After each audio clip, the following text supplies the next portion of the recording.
Good evening, District 18 Toastmasters. My name is Benjamin Christ, the District 18 District Director, and I want to welcome each of you to our District 18 Mastery Monday presentation.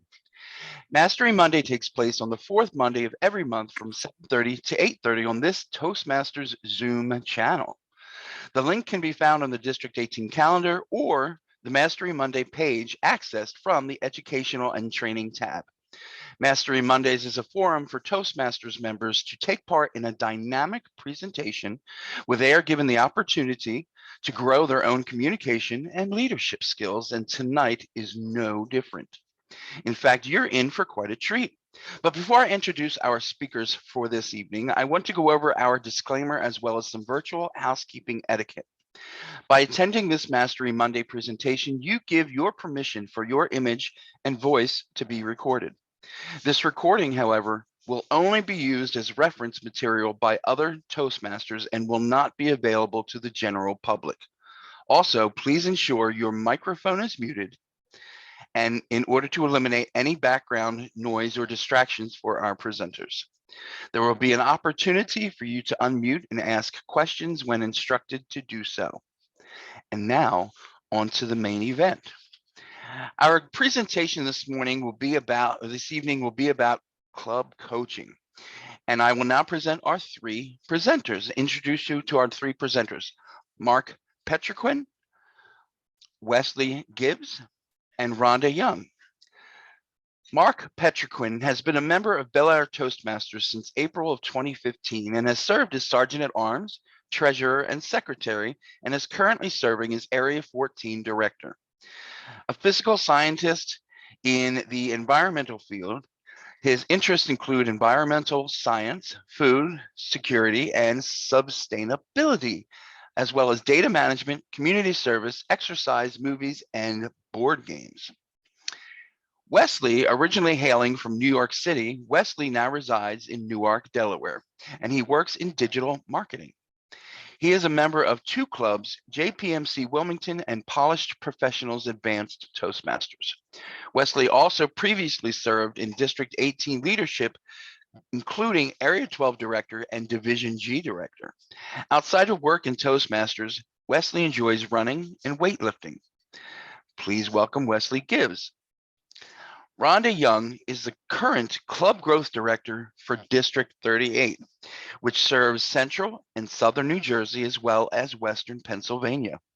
She joined Toastmasters in 2008 and has held numerous club officer roles and district leadership positions, including Club Extension Chair, Area and Division Director, and Rhonda has often served as the Zoom master for her district, division, and area contest, where she has digitized contest ballots and process flows. I'd be interested to hear about that. Rhonda works as an IT consultant for a global digital transformation company and holds an MBA in strategic management and a BBA in accounting. I now turn the virtual stage over to Mark, Wesley, and Rhonda. Thank you very much, Mr. District Director, for that very helpful introduction. Thank you all so much for coming. So, without further ado, I'm going to jump right into this presentation, the Club Coaching Program. Y'all have visual? Yes, but it's not full screen though. Okay. Not full screen, how do you mean? We can see the side slides. Okay, hang on. I think you need to start the slideshow from the beginning. Oh, I did start the slideshow. Did you? Yes. Hang on, let me try sharing my desktop rather than just the screen. I thought I shared the whole screen. Hold on. Okay.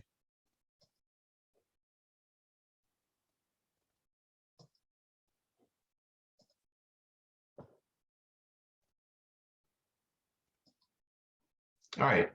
Do you have visual? It's the same as before, Mark. Okay. Let me try this one more time.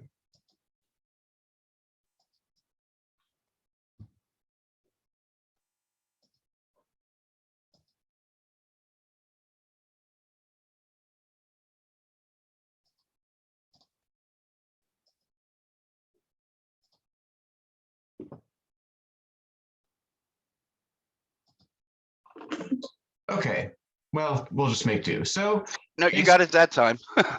okay, so can you all see the slide? Yep, we see the outline page. Okay.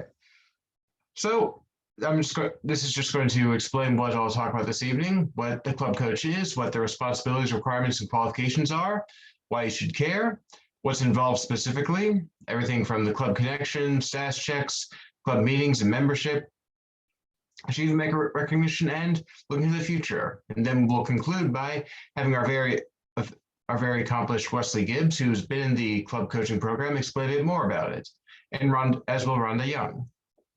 So,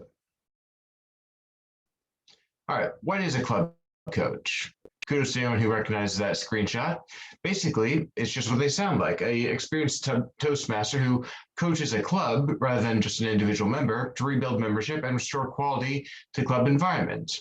Their goal is to help the club achieve the DCP, and they're appointed for a maximum of 2 years, two program years, starting in June of the Toastmasters year. Responsibilities are simply, you build rapport with the club, you observe and analyze the club environment, help them develop solutions, goals, and a plan on not only achieving the DCP, but also any other long-term goals that they have. And they enable the club to achieve goals, and then they simply instill enthusiasm, fidelity, and a sense of responsibility. They're basically like a business consultant for a club.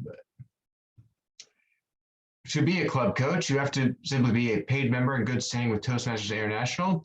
You have to not be an existing member of that club at the time of the appointment. However, you may later become a member of that club if you've developed enough, if you feel the need to.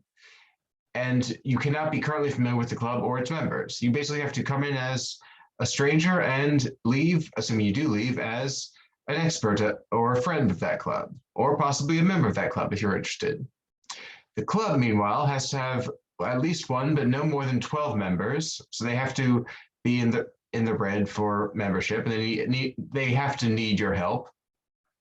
It cannot be suspended or closed, and each club can have no more than 2 coaches appointed.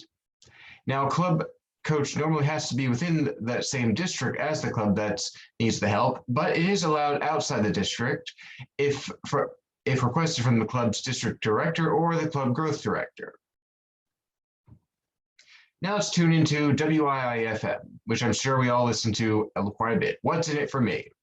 Well, of course, skills development. You get to learn more about team building skills in diplomacy, facilitating and negotiating, because as mentioned, you're coming in as a complete stranger and basically being an ambassador and consultant to this club. You're sharing your expertise, aka bragging rights, with other officers in your district. You're expanding your own leadership experience, and you're investing in the future for Toastmasters. And of course, this will help you earn credit towards the Distinguished Toastmaster Award. Club connection is the first thing that's involved. You have to connect with the club and observe their dynamics, develop a personal rapport, basically as you would with any mentor and mentee that you may have in your own club. You gain their trust and respect, and you foster ownership of that club. You emphasize teamwork, discussion, and collaboration, and you encourage modeling other clubs. You may come from use your own club as a model, or some other clubs that may be in your area if you're an area director. But you also support the club's own unique style, and you follow the club coach troubleshooting guide, which is a pretty straightforward and simple document that you can find on Toastmasters International. Well, among some of the other aspects of the club coaching program are the status check. You have the club conduct moments of truth, a bit like an intervention where you go to the club and identify what their club's biggest strengths and weaknesses and challenges are, rather. I would say it's a weakness, but even a weakness can be considered a challenge and an opportunity for greatness in disguise.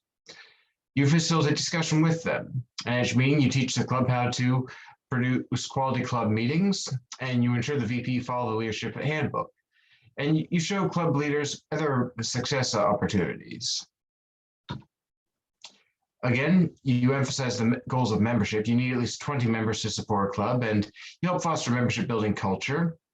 And you can also ensure that every member is responsible, but you don't want to come off as you're trying to promote Toastmasters like it's some kind of a pyramid scheme where everyone just has dominion over someone beneath them and helps them get more members in. Rather, you just want to focus on turning it into a bit of a contest. And each district actually has its own membership contests where they give out awards to individual clubs who can achieve certain goals, like getting a certain number of members and talking up Toastmasters. And of course, recognize achievement. You want to post member progress charts at every meeting, show how the club is growing or declining in membership, and formally recognize all education awards. This can be as simple as attending a club meeting just to hand out certificates to people who complete certain pathways levels. And of course, mentioning club achievements in club newsletters, social media, the club website, or company emails. And of course, publicize in the DCP, the Distinguished Club Program, and the district newsletter.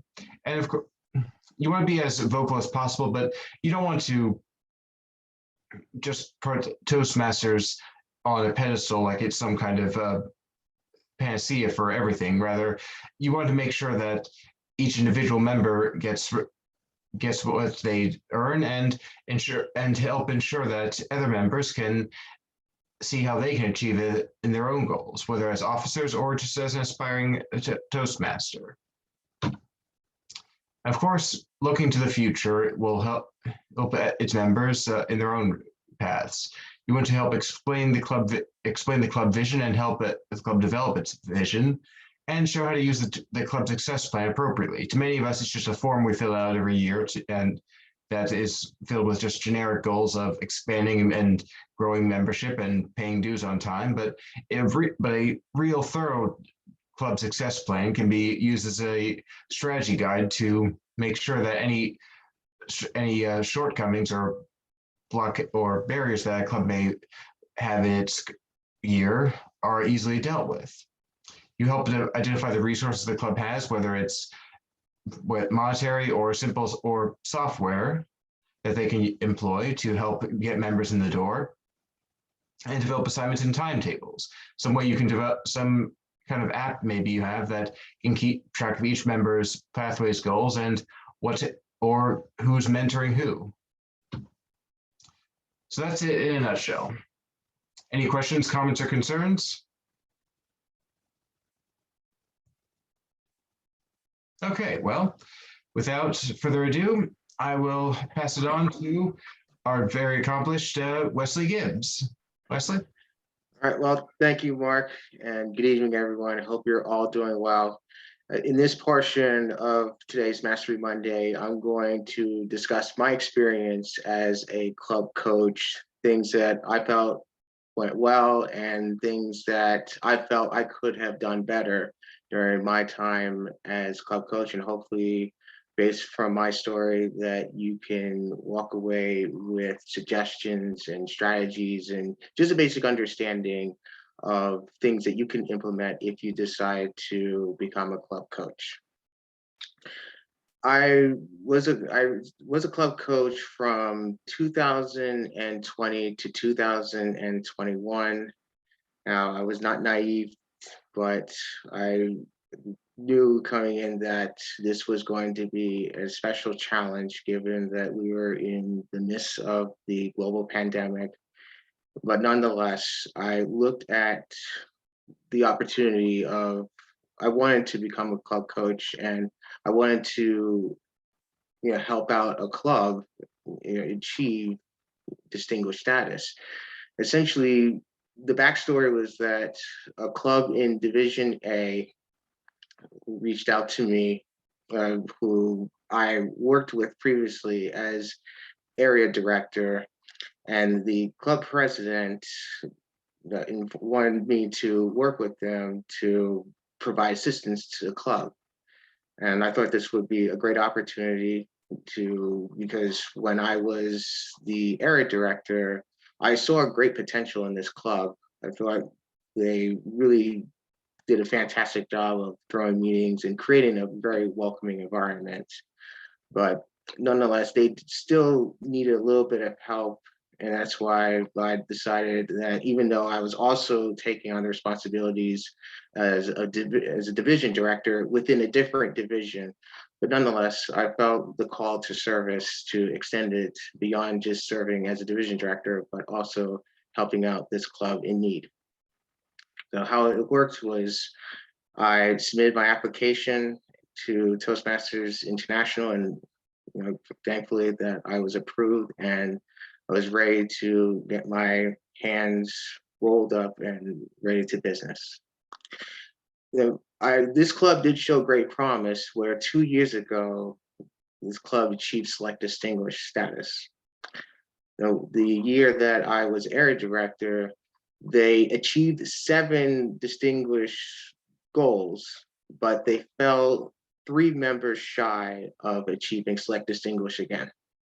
So I thought there was room for improvement, and that there's no reason that they couldn't achieve select distinguished again. So the first thing I wanted to do was work with the club president, who I already had a good rapport with, but I needed to come into the conversation without any pre-discrete notions or any kind of assumptions I had while I was area director. I need to understand the makeup of the club.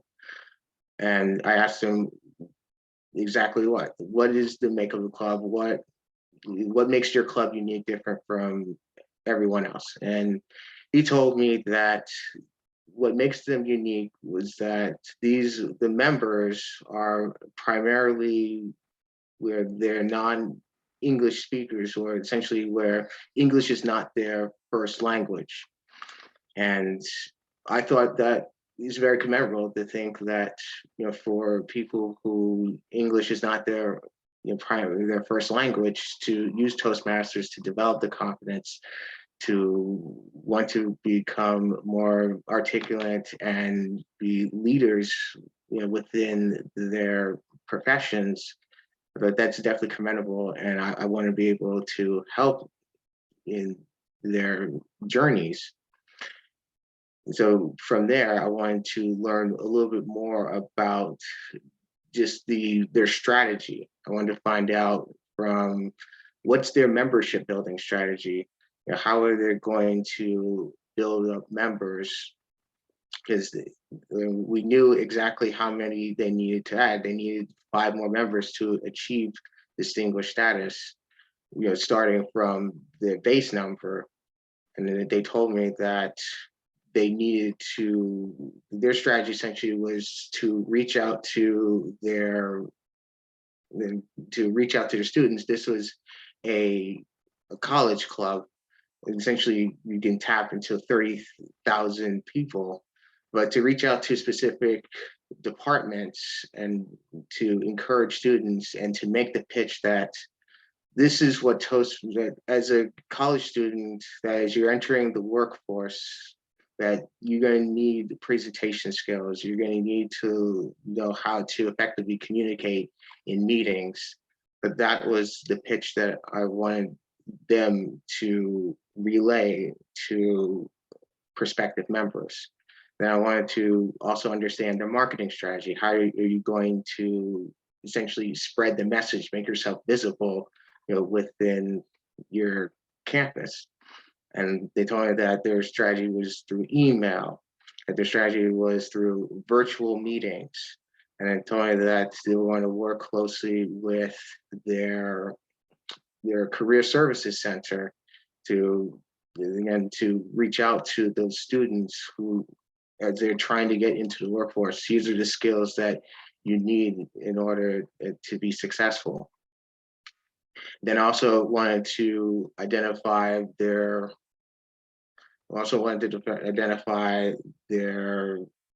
essentially their education strategy. And they were telling me, so I specifically asked them, okay, how are you going to achieve level 1? How are you going to get 4 members to complete level 1, how you're going to get 2 members to complete level 2 and 2 more members and 1 member to achieve level 4. And he was telling me, this is what we're going to do. But I also wanted written in some sort of document, which of course we have the club success plan. So that was one of the first things I showed to him, that you can document this information in the club success plan and review it with your club officers on a monthly basis during your meetings. And I also wanted just to get the understanding of the makeup of their membership. And what I noticed is that a lot of these individuals were brand new members, which can pose as a challenge, especially if you have brand new members serving in club officer roles. Ideally, you want more experienced people who have been members for 2-3 years, especially if you are looking at the top 3, where the club president was experienced, but then you had relatively new VP, relatively new vice president of membership and VPVR, which, even though it was a challenge, but nonetheless, this was an opportunity for them to get their hands dirty, to understand this is how you run a club. But of course, it's still the newness.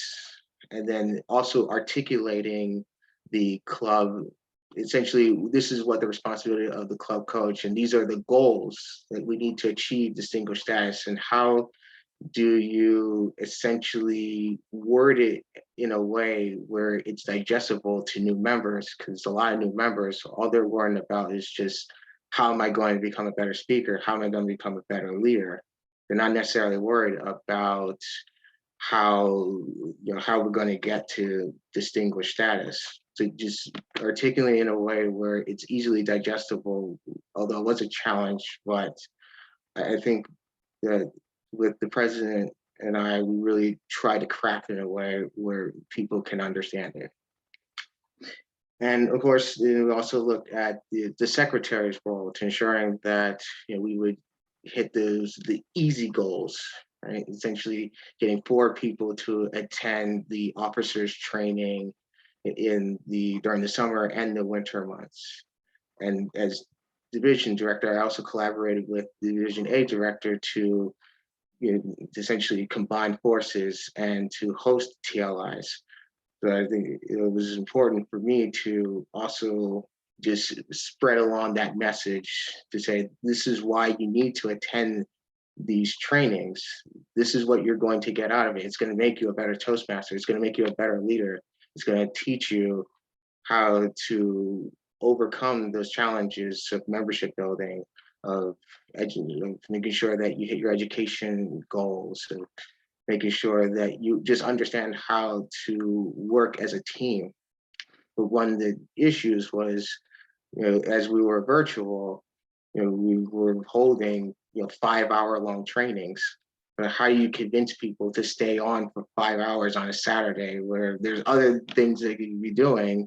And if you have a family, how you're going to manage staying on a train for 5 hours, but also taking care of your kids. These are things that I had to keep in mind, but also were challenges along the way. But I think treasurer in sending how to articulate and how to reach out to club members, ensure that they pay their dues. I think that wasn't as much as an issue because they had a pretty good system. But besides that, it was still going to be a challenge. What I made thought was that we're going to have monthly touch bases. These are hour-long conversations between myself and the president. We would just get an understanding of where your club is, just to tell me specifically what challenge are you having. We went through the list of starting from education goals. Are you hitting your milestones? Do you have a mentorship program? And I think that was also another thing that I wanted to make sure that they had a good, robust mentorship program. So that way you can hold new members accountable. But going back to the challenge, if you have new members who have only been with the club for a couple of months to maybe a year, and then now they're trying to mentor new members, it's nonetheless, it was something that was an interesting challenge, but it was exciting nonetheless. So once I understood that, they had a mentorship program that these are how you would build and making sure that you had a sustainable mentorship program, then it was all about, trying to make sure that hold people accountable. And I'll get to, holding people accountable, towards the end. But going back to the monthly conversations, it was really, my goal was to really walk away from these meetings making sure that the club president, that they had an understanding of what goals, where they were in terms of DCP goals, and making sure that they try to stay on track. And then as we were going on to the year, we faced some setbacks, and it was starting to get to a point where we were mid-year, say January, February, where it was getting to that kind of point where it was going to be a challenge for them to get to distinguished status. And I think also, going back to holding accountability for the club president, is if you have your VP and they're still trying to understand, all right, this is how you approve members in base camp. And then, but at the same time, they also have to know that you have to also approve the education goals in Club Central. So that way you can actually see those rewards, credited to your distinguished programs goals. That was a little bit of a disconnect, that message wasn't always clearly articulated to the VPE. And so as a result, that there were weeks and where the Club Central program goals weren't getting updated. And they weren't doing a great job of tracking the members who were completing their speeches and were progressing in their respective path levels. And I would say that by the time we got to April and May, I started to get the sense that it was not likely that the club was going to hit distinguished status. And while I certainly was disappointed that I couldn't help this club get to the goal of distinguished status, which of course would have meant that I would have gotten credit for serving as club coach. But I think I can say that I walked away with a lot of things. I walked away with a better understanding of the things that I could have done better. I think I also walked away with a better perspective of just how challenging it is to be a club coach. And I would say the one thing that I could take away is that I could have done a better job of holding people accountable, especially the club president. So going back to when the club president was not communicating with the VPE and essentially not registering those members who have completed their education path levels in Club Central, I needed to specifically just essentially challenge him. I could have just said, well, why aren't you doing this? And also, but not in a confrontational way, but in a way to explain it that when members, and especially when you as the leader are not holding your own members accountable, especially your club officers, that trickle down effect will go to your regular club members. And if those club members aren't being held accountable, then they're not progressing. If you're not getting those, the 4 people achieving their level 1, then they're they're not progressing. They're not giving those speeches, and your club is going to stagnate, and that's going to create a not a negative club experience, but you're not going to get a full club experience, and that's going to deter people from Toastmasters. And while I understand that obviously the biggest challenge was far and away the pandemic, that people didn't have the appetite to really participate in Toastmasters, and rightfully so. People had far more important priorities than Toastmasters. But I think one thing that I would suggest to anyone who wants to become a club coach is hold your officers accountable, especially the club president, because it starts with him and her. Just make sure that you have those regular conversations, and if they're not hitting their goals, to really just get an understanding of why they're not doing it. Get an understanding, and make sure you have it documented. Make sure that you see the club success plan. Make sure that you see that they're making strides towards that club success plan. And so that's essentially my story as a club coach. Thank you for your time. I have a question, if you don't mind. Oh, yes, please. Yes, thank you, Wesley, for that. It was really informative. Have you followed up with that club? You said you did it in 20 to 21, 2020 to 2021? Yes, that's correct. Okay.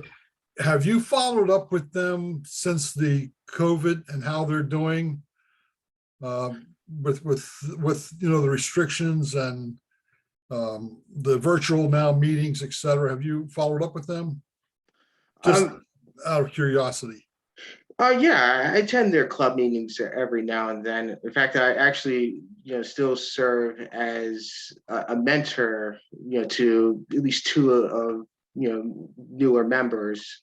But I think they've always done a great job of conducting meetings. I think one signature thing they do is that, regardless if it's new members or if it's just regular club members, that they have their table topics. They encourage everyone to participate in table topics, and they don't do it in a way where people will feel coerced. It's a really welcoming environment, but I think they're doing a good job. Did COVID get them into trouble? Is that why they went into trouble? I mean, I know there's a lot of clubs today that were flying high and doing excellent, and then COVID hit, virtual meetings hit. I know of Toastmasters who have told me that, when you start meeting in person, contact me, then I'll rejoin. So I'm just curious, if COVID was the reason for them getting into trouble. Well, I would say yes. I think if it were normal circumstances without COVID, I think they could have easily been select distinguished, just like they were several years ago.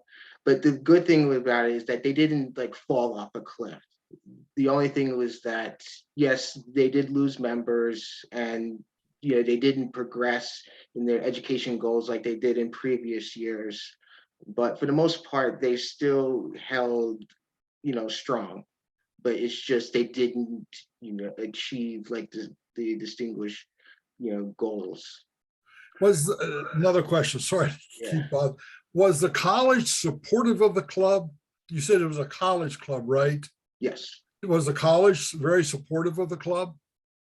Yeah, I think the college was supportive back then and continues to remain supportive. But again, I think just bigger priorities, making sure that students were safe, making sure that students, that they were still able to deal with, the COVID issues. I think those things took, priority over, Toastmasters.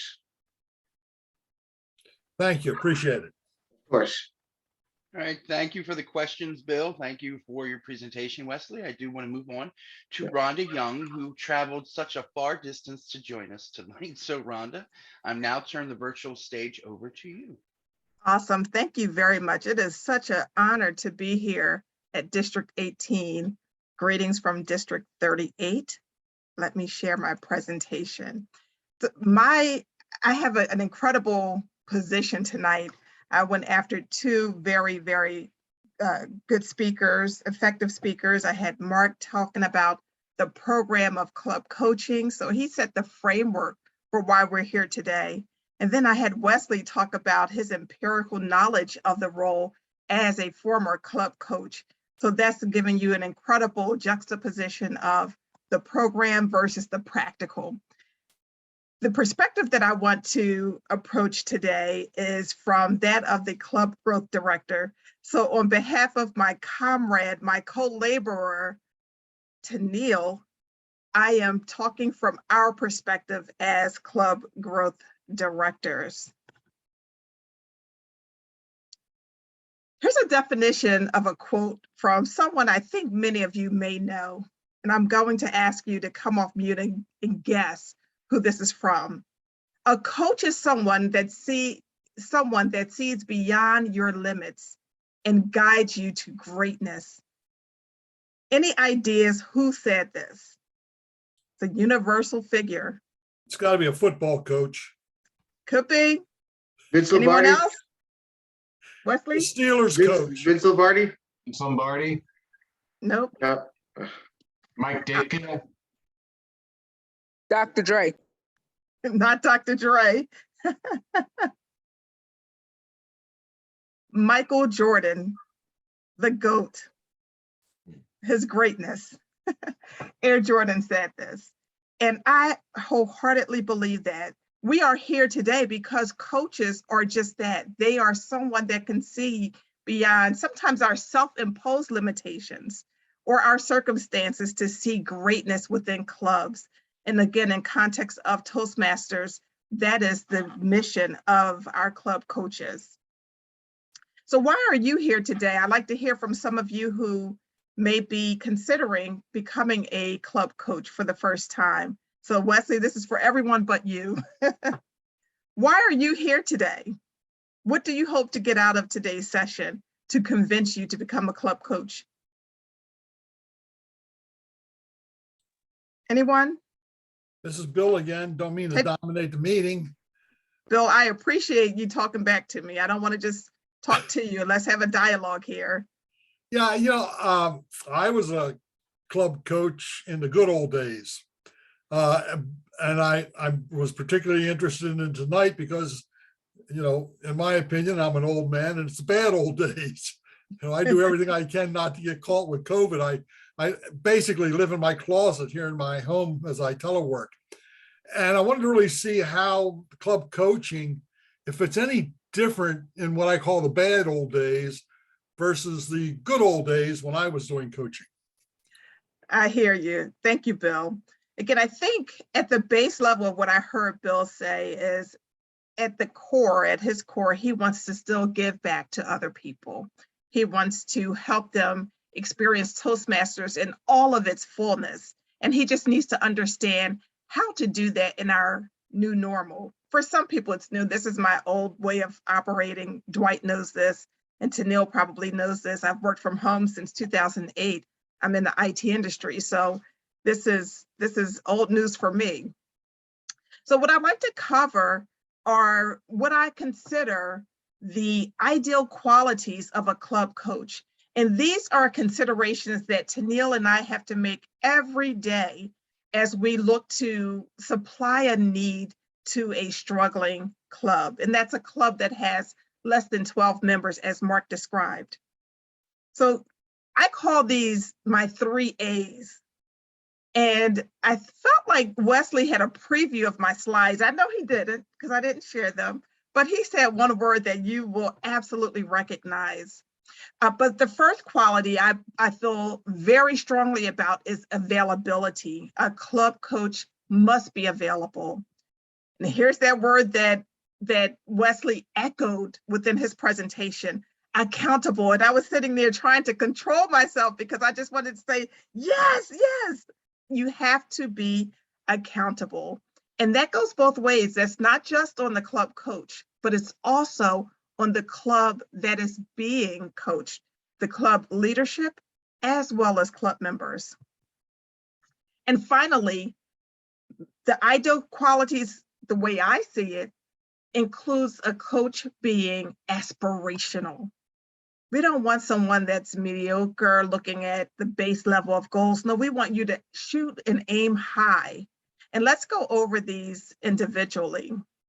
So an effective club coach is available. What does that mean? Number one, you have to look and see if this works for work-life balance. We never want to stretch a coach so thin that something is suffering, whether it's personal or professional or Toastmasters. So that's one thing that I usually ask a person who desires to be a coach. Do you have the time? And even though they may not have the time right now, it doesn't mean that they won't ever have the right time to be a club coach. So availability is key, but you must avail yourself to be trained.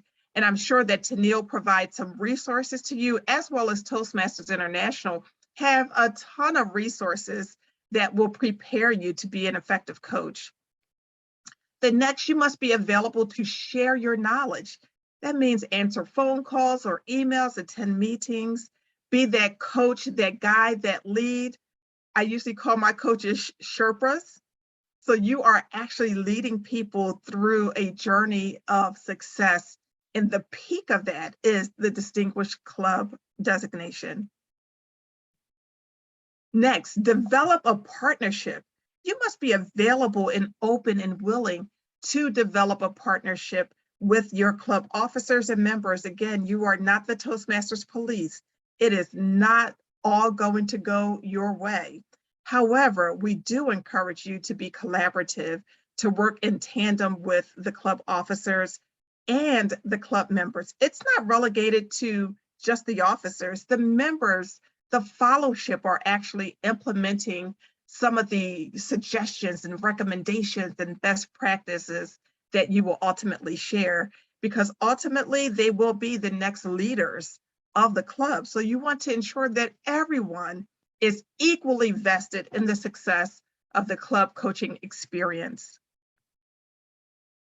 You must be available to attend meetings, and you're not expected to attend every single meeting, but to have some frequency, to be able to gauge and guide whether some of your recommendations are being implemented and how effective they are. So you have to measure some of the methodologies that you employ as a club coach. Next, take on meeting roles when necessary. Don't just sit there as a voyeur, but get in the trenches. And I heard Wesley say you have to get your hands dirty. He was saying a lot of good things. I took notes too, Wesley, because there were some key words: getting your hands dirty. That means you're vested, you're in the trenches with the club. They know that you are a comrade, you're a co-laborer, you're working with them and not against them. And that's incredibly important. And that also helps you to establish your rapport and build up that camaraderie with the club so that they know that you are a trusted resource. Attend their executive committee meetings. Understand what the leadership is doing and provide some feedback and guidance to them. Finally, address the inquiries, the questions, and requests for help in a timely manner. I know that some people may not have the luxury of responding within the hour or maybe in 2 or 4 hours, but certainly within a few days, I think it's appropriate to ensure that you answer and respond to all of the communications that are coming your way. Next, an effective club coach is that infamous word that Wesley hit home for me: accountability. The club coach must be accountable for the club coach objectives, and that is to help boost membership as well as all of the DCP program objectives. So it's a combination of both. The club coach must be accountable to club officers as well as club members. And remember, this is a two-way street. There has to be bilateral communication. There has to be building up of common goals as far as membership, as far as education, and the administration and training of club members and officers.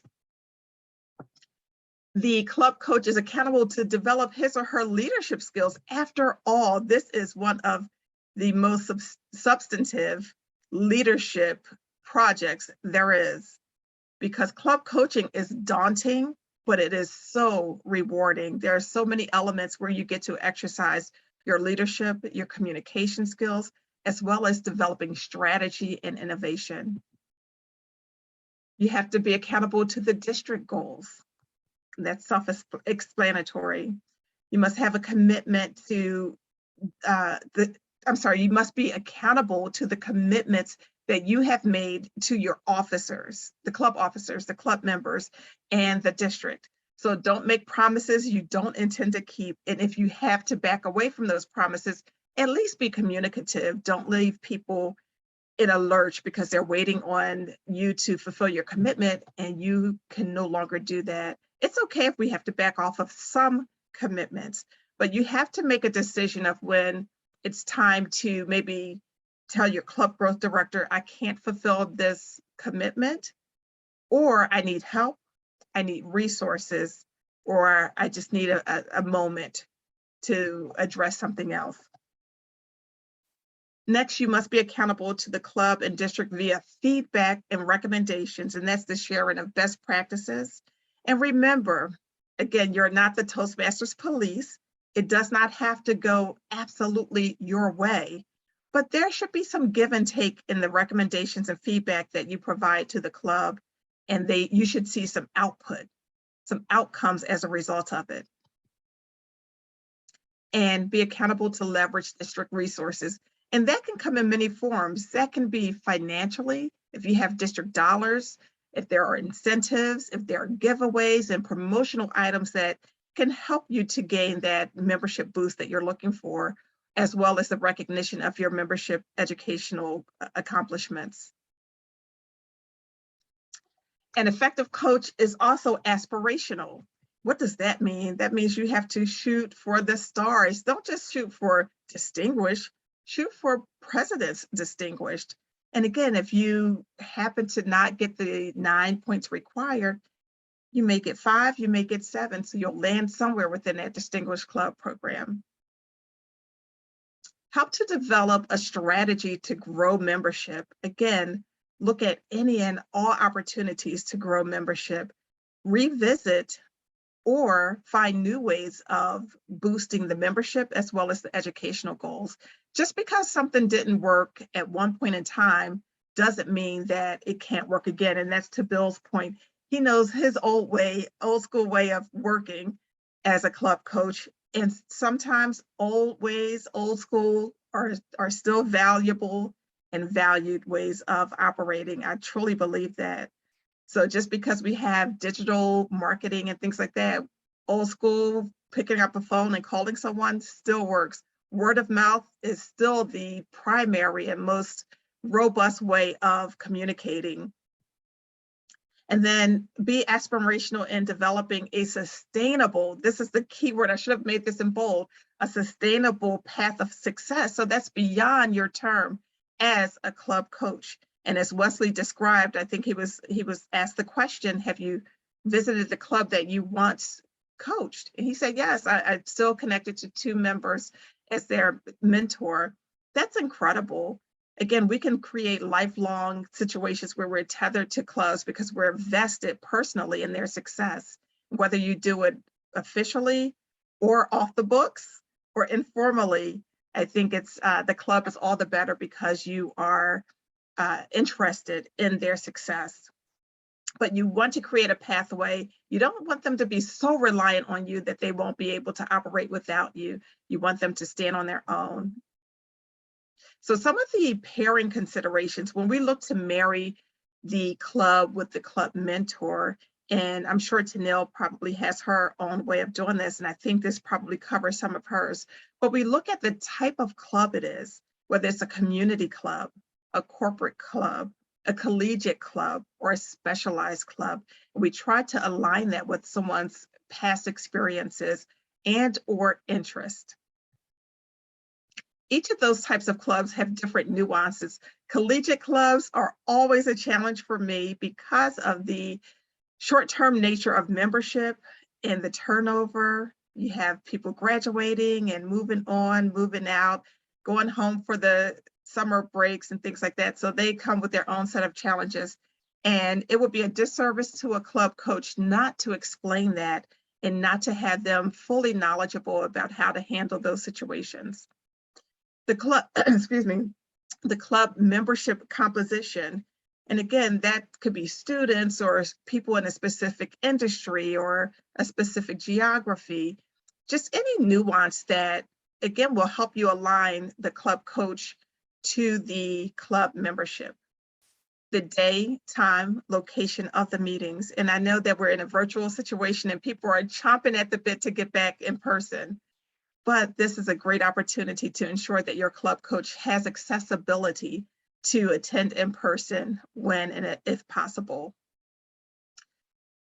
We need to have an express positive confirmation for the club to be coached, as well as to coach from the coach. So we make sure in District 38 that there is a positive confirmation. It's verbal, it's in writing, that the club has agreed to a coach. Just because you qualify for a coach doesn't mean that you have to take a coach. It would be wise to take the coach and take the resource, but it doesn't always happen. And we don't want to put a coach in an uncomfortable situation, assigning him or her to a club that does not want a coach, and vice versa. We want our club coaches and our clubs that are being coached to be collaborative and cooperative. We don't want anyone to be frustrated, but we want people to be open-minded, open to new and innovative ideas. We want you to demonstrate resilience and teamwork. And as Wesley talked about, he worked for 2 years with the club and still didn't get them to the distinguished status, but the club is persisting, so they are absolutely resilient. And it is a team effort to become distinguished and to sustain a club in perpetuity. There has to be a willingness to revisit and try new approaches, as I mentioned. And overall, there must be a commitment to members and to achieve the goals. So this is one of the campaigns that I came up with for District 38, and I can use this in different ways, not only for why I coached or why I became a mentor, or maybe even a sponsor. So I wanted to suggest that you can have this as as inspiration, if you will, to promote your club coaching program. And maybe this would encourage people to understand what you got out of coaching, and maybe they would want to join in and post on their social media and your district sites on why the person became a coach. Finally, the strength of a team lies within the individual, and the strength of the individual lies within a team. I think that sums up this whole coaching experience. It is individual, yet it is collaborative. It requires teamwork in order to strengthen the club and to have it last for as long as it can. I will end there and ask if there are any questions.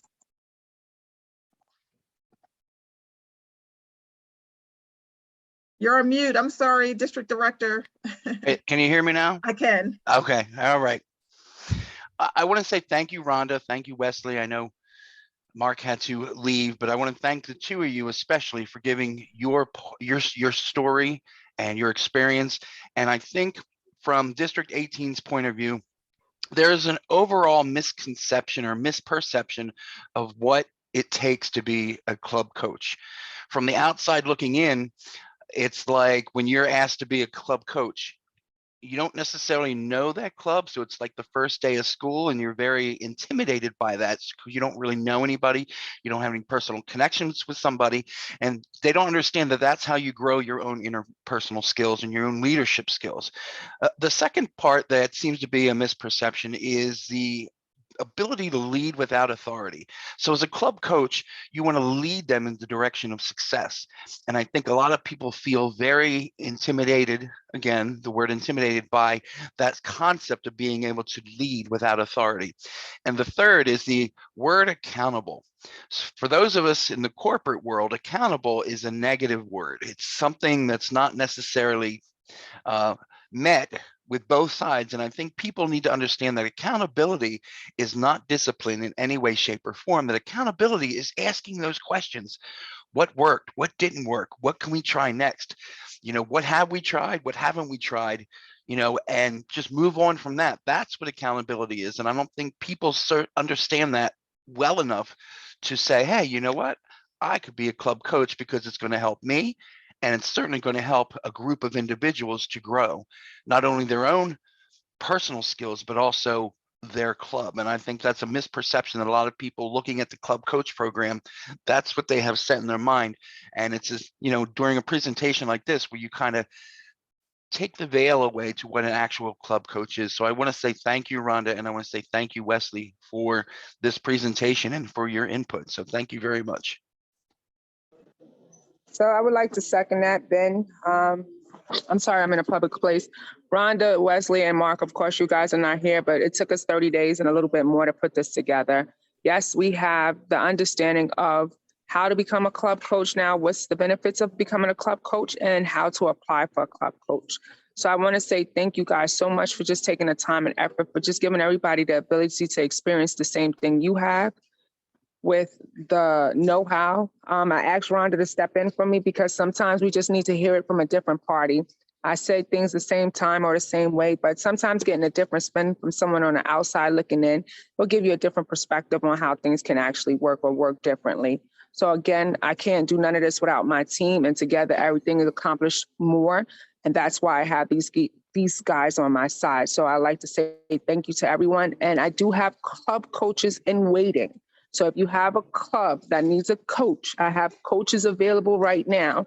And like Rhonda said, it's like a marriage. We got to find out how it fits, what's in it for you, and some of the things that will be beneficial. So let me know if you want a club coach. Again, send me an email just like you've done for Speechcraft, and I'll work with you to get what you need done. Again, thank you, everyone. And Tanil, thank you so very much for mentioning that. I neglected to do so, but I do have a few coaches that we have not been able to place in our district. I don't know why, because we do have clubs that qualify and people are not just getting back. I want to capitalize on people's availability, as I mentioned.